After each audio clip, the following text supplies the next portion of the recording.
Pemirsa, Badan Pusat Statistik atau BPS mengumumkan bahwa laju pertumbuhan ekonomi Indonesia 5,12% secara tahunan atau year on year pada kuartal 2 2025. Angka pertumbuhan ini lebih tinggi dibandingkan pertumbuhan ekonomi kuartal pertama 2025 sebesar 4,87%. Pasalnya secara siklus tahunan, kuartal kedua biasanya lebih rendah dari pertumbuhan ekonomi kuartal pertama. Dan faktor apa saja yang sebenarnya mendorong pertumbuhan ekonomi di kuartal kedua 2025 ini?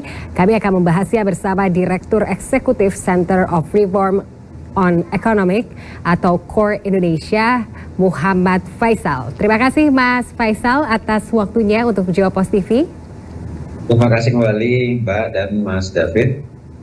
Ya, Mas Faisal, langsung saja. Bagaimana Mas Faisal melihat capaian pertumbuhan ekonomi sebesar 5,12% pada kuartal kedua ini? Apakah mencerminkan ketahanan ekonomi Indonesia di tengah ketidakpastian global? Pertama-tama ini cukup mengejutkan ya angka ini terus terang bagi saya ya sebagai pengamat dan juga yang secara rutin melakukan prediksi-prediksi ya terhadap pertumbuhan ekonomi, karena ini jauh lebih tinggi dibandingkan dengan prediksi saya, dan saya pikir juga dari berbagai kalangan ekonom juga prediksinya ini rata-rata memang meleset di kuartal kedua ini. Prediksi kami sebetulnya di kuartal kedua 4,7 sampai 4,8%. Nah, tapi dengan kondisi dengan yang dirilis oleh BPS barusan 5,12 berarti kan agak jauh gitu ya.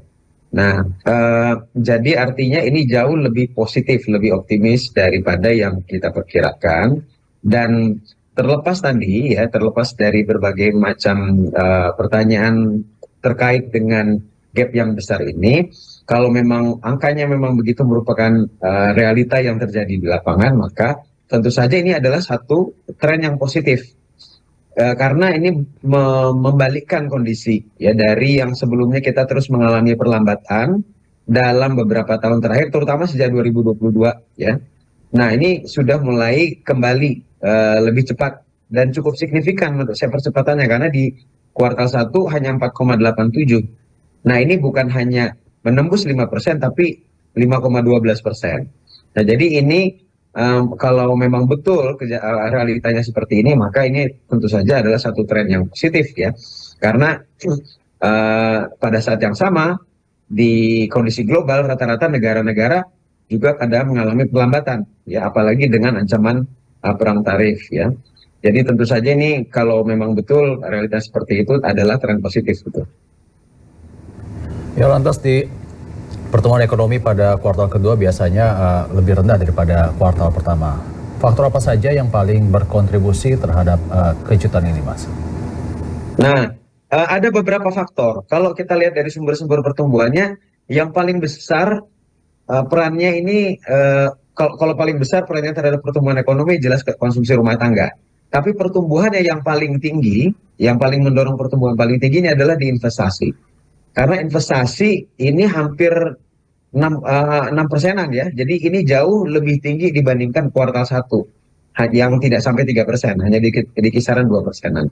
Jadi ada satu pergerakan atau realisasi investasi yang terjadi pada triwulan kedua yang jauh lebih tinggi, jauh lebih masif dibandingkan dengan kuartal 1, dan bukan hanya kuartal 1. Ini catatan yang saya pikir termasuk yang paling tinggi pasca pandemi. Kita pernah mengalami pertumbuhan investasi setinggi ini itu sebelum pandemi ya. Nah, setelah pandemi itu hampir tidak pernah ya. Jadi itu satu dari sisi investasi. Yang kedua adalah konsumsi rumah tangga. Nah, konsumsi rumah tangga sebetulnya kalau kita lihat pertumbuhannya masih di bawah 5%. Nah, tapi kalau kita bandingkan dengan kuartal 1, angkanya lebih tinggi ini dibandingkan dengan kuartal 1. Nah, ini juga positif walaupun masih di bawah 5%. Karena apa? Di kuartal 1 sebetulnya ada Lebaran, ada Ramadan gitu. Di kuartal 2 itu sebetulnya tidak ada. Nah, jadi ketika tidak ada faktor yang mendorong dari sisi demand di kuartal 2, apalagi ada faktor high base effect di tahun 2024, itu kan Lebarannya di kuartal kedua. Nah, jadi ketika angkanya justru lebih tinggi, ini tentu saja satu perubahan yang cukup signifikan ya pada konsumsi rumah tangga. Nah, walaupun terlepas tadi dari leading indicators yang kita baca ya untuk konsumsi rumah tangga itu banyak sebetulnya leading indicatorsnya yang tidak menunjukkan perbaikan. Ya kita sebut saja indeks penjualan retail, indeks keyakinan konsumen terhadap lapangan pekerjaan, terhadap kondisi ekonomi, semuanya melemah. Ya termasuk di kuartal kedua, termasuk untuk barang-barang durable goods. Jadi leading indicatorsnya ini menunjukkan pelemahan, tapi realisasi dari konsumsi rumah tangga yang dirilis oleh BPS dalam PDB itu justru lebih tinggi. Nah, jadi paling tidak ada dua sumber pertumbuhan tersebut yang menyebabkan kuartal kedua ini angkanya jadi 5,12%. Kalau secara sektoral jelas ini banyak sektor yang kita prediksikan tadi tidak setinggi ini sekarang jadi jauh lebih tinggi. Seperti misalnya industri manufaktur itu pertumbuhannya lebih tinggi juga dibandingkan dengan kuartal 1, dibandingkan juga dengan tahun sebelumnya. Juga beberapa sektor-sektor yang lain seperti misalnya konsumsi, transportasi, akomodasi ya. Nah ini semuanya bergerak lebih tinggi pertumbuhannya kalau kita lihat dari data yang disampaikan oleh BPS.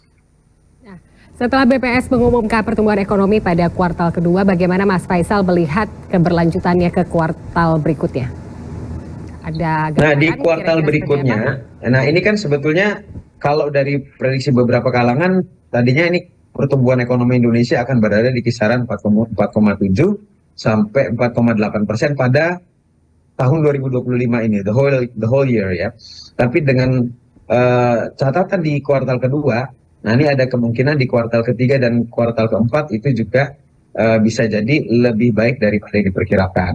Nah jadi dengan demikian ada kemungkinan untuk sampai 5%. Ya kalau memang ini trennya berlanjut di kuartal-kuartal berikutnya, di kuartal 3 dan kuartal 4 pada khususnya. Ya, dengan adanya peningkatan seperti ini Mas, apa yang harus dilakukan oleh para pemangku kebijakan agar pertumbuhan ekonomi di kuartal-kuartal berikutnya lebih sustain dan eskalatif Mas? Iya, jadi memang kita harapkan ini sustain ya, bukan hanya terjadi pada 1 atau 2 kuartal saja. Yang penting menurut saya beberapa catatan itu adalah pemerintah perlu lebih mempercepat daripada pace gerak untuk mengimplementasi atau eksekusi dari kebijakan-kebijakan yang sudah direncanakan. Ada sektor-sektor yang sudah menjadi prioritas pemerintah, itu harus disegerakan dari sisi implementasinya, dan kemudian juga dalam hal konsolidasi dan juga koordinasi antar sektor dan juga antar lembaga yang harus lebih solid ya, karena ini yang ingin dilihat oleh masyarakat dan juga para pelaku usaha, investor, bahwa pemerintahan ini lebih efektif, lebih efisien ya, sehingga bisa menjawab beberapa pertanyaan atau keraguan sebelumnya lah memasuki pemerintahan yang baru. Kita bisa lihat misalnya sebelumnya sudah dikeluarkan World Competitiveness Ranking Indonesia yang turun 13 peringkat. Nah ini beberapa yang menjadi catatan, diantaranya indikator yang turun itu adalah government effectiveness. Ya. Jadi itu berarti catatan yang harus diperbaiki oleh pemerintah, dibuktikan ya bahwa pemerintahan ini betul-betul berjalan secara efektif. Harus ada perubahan dari sisi approach implementasi daripada program-program yang sudah direncanakan. Mas Faisal, berdasarkan data yang diumumkan BPS bisa menjadi sinyal bahwa daya beli masyarakat mulai pulih lebih cepat dari perkiraan pasca pandemi atau seperti apa? Bisa lebih cepat daripada yang diperkirakan, tapi kita juga melihat bahwa tantangannya juga masih sangat besar ya. Dari global, jelas tantangan daripada implementasi kebijakan-kebijakan Donald Trump, Presiden Amerika, itu harus kita hadapi juga ke depan. Walaupun tarif resiprokalnya sudah diturunkan ke 19%, tapi dibandingkan dengan kondisi awal, tarif dasar ini jelas masih jauh lebih tinggi.